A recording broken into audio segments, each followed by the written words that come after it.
Why did you let that silly SMS upset you? Charmaine demanded as we left the library loaded with books. You didn't get any work done. I knew she was right, but what could I tell her? She hadn't seen the shadow by the gate. I guess I was tired, I explained weakly. Going to the cemetery and everything. Well, my voice trailed away. The books were heavy in my arms. I just wanted to go home and sleep. I think your mom was correct, Charmaine nagged at me. You should take your handphone back to the shop and get it checked. We got to the bus stop. Charmaine's bus came in first. I will see you at school tomorrow, she told. I had to wait another 5 minutes before my bus arrived. And while I waited, I looked at all the other buses driving in. Just as I expected, there was no sign of a number 037. At last I was on board my own bus.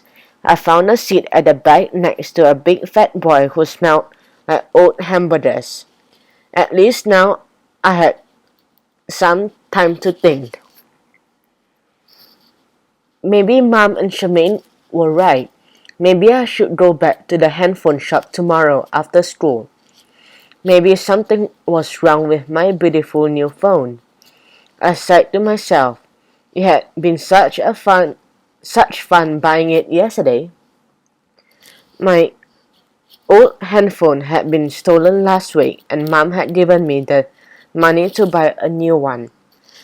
I had gone to 3 different shopping centers, but none of the shops had anything I could afford.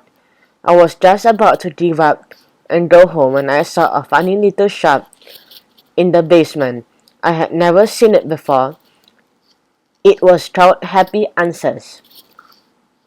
It seemed very dark when I went inside. I remembered how nervous I had felt, and just then a strange little lady had spoken to me from behind the counter.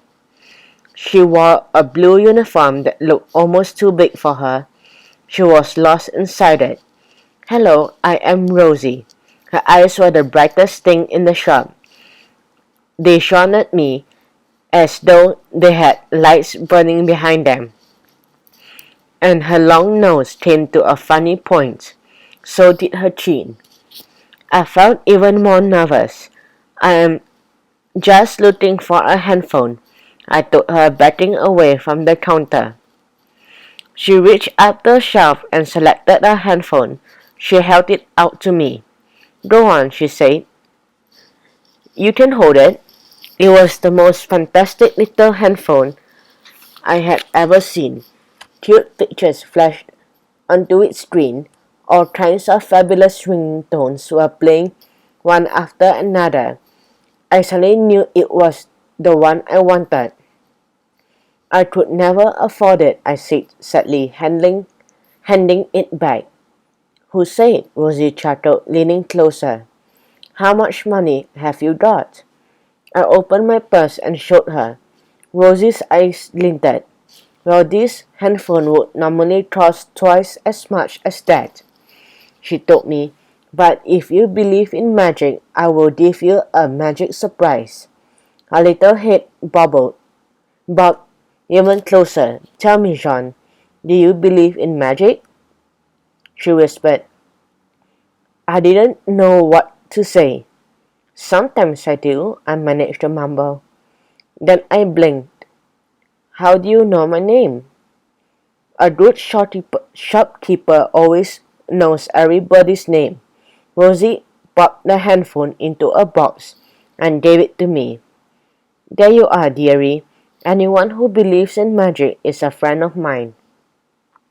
She took my money, stuffed it into a big jar, and wrote out my receipt.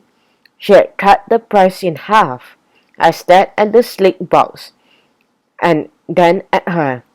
Are you sure you don't mind? I mean, it's worth so much more. I just couldn't believe how generous she had been. It's very nice of you, miss. Just call me Rosie, she patted my hand. rosy like a big red rosy apple. And with that she diddled and disappeared into the back of her shop. That was yesterday, and tomorrow I had to tell poor Rosie that her magic handphone didn't work properly. I hoped she wouldn't be offended. Suddenly I heard a horrible rumbling sound. I snapped out of my thoughts and looked around. The big fat boy beside me was rubbing his stomach. Now he smelled like dead hamburgers. My bus stop was coming up, so I clambered out of my seat and ran for the door. Later that night, while we were watching TV, Mom told Dad about my handphone and how she had to pick me up from the cemetery. Dad just stared at me and yawned. You had better get it looked at after school tomorrow, he ordered. I promised I would, then I started yawning. But when I was alone in my room, I curled up in bed and all the lights were out and my eyes were beginning to close. I heard it. A soft tinkling sound. Someone was calling me on the phone.